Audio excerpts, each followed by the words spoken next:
What's going on, guys? Jared Sham here, and today I have my week 6 team builder against Zander. Zander is the one that I traded my Mammoth line to for the glass core, which, as we saw last week, didn't really do as much as I thought it would, which is a little upsetting, but hopefully we'll get to use it later and put it to more use. So Zander has a pretty scary looking team. He has a Mega Scizor, Dragon Dancing Salamence. He has Gramble with Intimidate, a fast Infernape. He has Paraflinching Togekiss.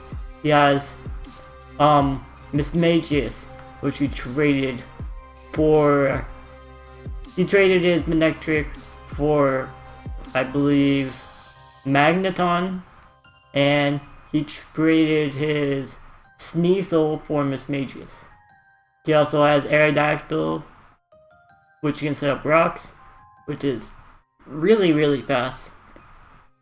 And actually, if Zander didn't pick up the Salamence, that would have been my tier 1 pick instead of Kyurem Black.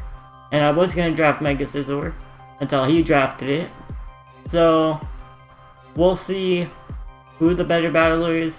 I believe Zander right now is 3-2, and I am 4-1. So if he beats me, I believe Zander will be in the top of the conference, and I'll be the wild card spot right below him. So hopefully we can beat him and go to 5-1. So starting off the team, we have Manaphy. Manaphy is bulky this week to deal with Aerodactyl, Gramble, Scizor, Mance, and Mamoswine. This Manaphy Spirit takes 2 Adamant, Life Orb Earthquakes from Mamoswine, and does a tremendous amount of damage with a Scald to it. So after leftovers, this lets me take 2 Earthquakes from Mamoswine, which is very helpful. And you might be thinking it's a little bit weird trying to Tail Glow bulky Manaphy, but I do believe it will be pretty useful in the late game, because this mon right here has a little trick towards the end of the battle. And Zander's team, although it's really scary, it's not tremendously fast. So I can get rid of the Aerodactyl and the Infernape. Manaphy pretty much walls the rest of his team. I'm most worried about a nasty plot Infernape with Life Orb, because I don't have Sucker Punch on my Skuntank this week, or Priority on my Medicham. But if he brings the coverage of maybe Fire Blast or Flamethrower, Focus Blast, and Hidden Power Ice, he one-shots my entire team, except for Vaporeon, which might be able to take a hit, as you'll see the spread later. So Manaphy, pretty standard. This coverage, it's almost everything super effective, barring Gramble and Scizor, which supposed to take a lot from a +3 Scald, and it always has a chance to burn. So yeah, this Manaphy is my sweeper this week. Next off, we have Glalie. Mega Glalie Jawbreaker with a pretty interesting spread, barring the speed. The speed just lets me speed tie with max speed Salamence, and the 28 EVs in special attack let me one-shot a physically defensive Gastrodon with Freeze Dry. Now if he's running any bulk, he's probably gonna live, but he can't really do much to me, except for maybe Scald Burn me, Toxic me, which I'm not too afraid about. this Galil is pretty expendable in my opinion. Although it does have Ice Shard for Ments, I do have other Pokemon to deal with it. And I do have Rain Dance. Rain Dance on my Galil for the Manaphy. Because I don't have room to put Rain Dance on this Manaphy in case it gets like poisoned or gets paralyzed from Togekiss or something like that.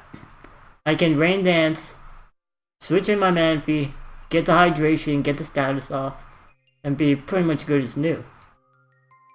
Next off we have Scarf Medicham with High Jump Kick, which pretty much nukes his entire team barring Gramble and Smagius, which I have to be a little bit worried about.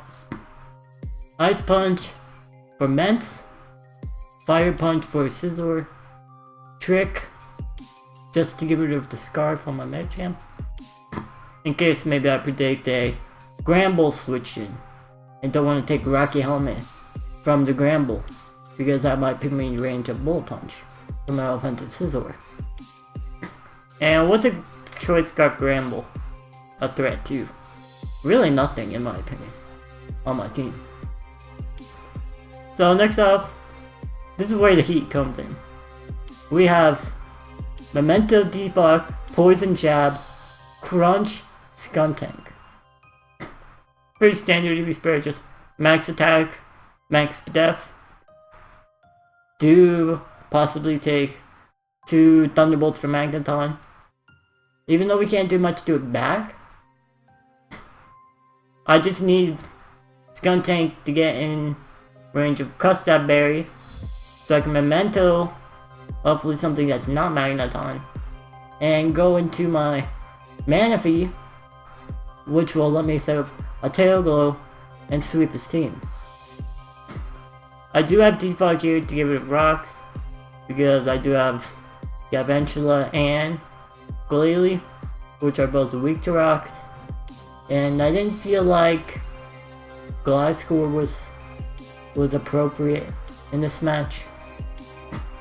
And priority, although yeah, I can hit Aerodactyl and Infinite and stuff like that, they won't be doing too much damage.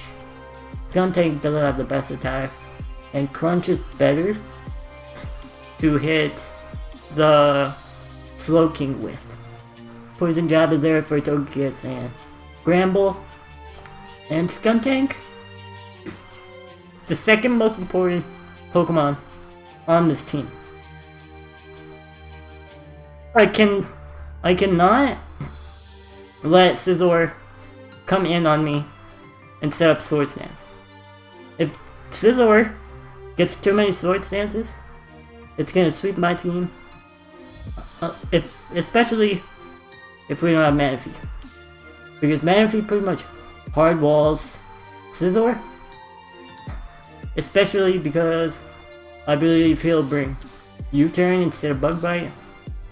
Because if he doesn't bring U-Turn, I go right out into my Medicham and kill him with Fire Punch. And he needs to switch initiative, in my opinion. So hopefully we can get something good with this set. Okay. The last wall we have on our team, Vaporeon, pretty standard. Except, if you look at this moveset, we're missing Wish.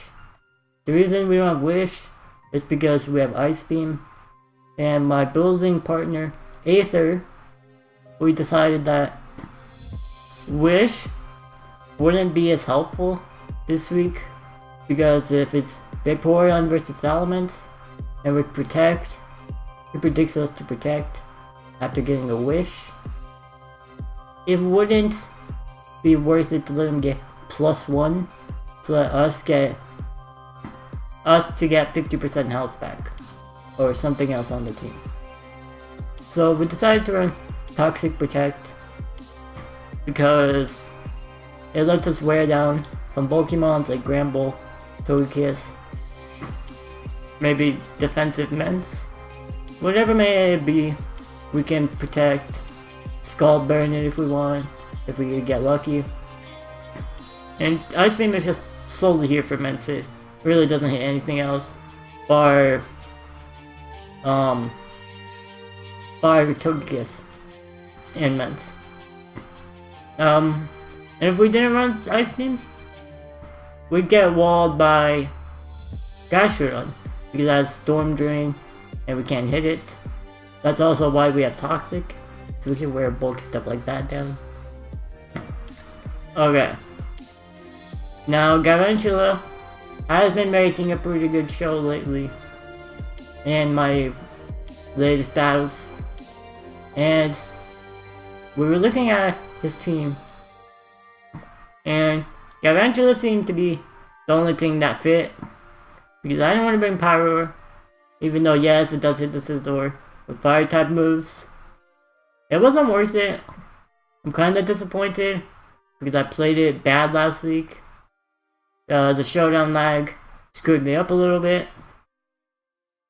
But we do play Hamrock's team later in the season. So this coverage lets us almost hit everything really hard, barring Gastrodon. So this is pretty much just here in case we don't get to Memento with Skuntank. We can get Sticky Webs up. And it'll pretty much put us in the same spot as if we were to Memento, because then we would outspeed almost everything, barring Aerodactyl, which floats in the sky, and Togekiss and Mence. But I'm not too worried about those, because as I showed you, I'm physically offensive, which doesn't make too much of a threat to his physically offensive Pokemon. So, have a good day. The battle should be coming out a day after this one. The day after I post this video. And then I will try to get week 7 out maybe in the new year. So have a good day. See you later.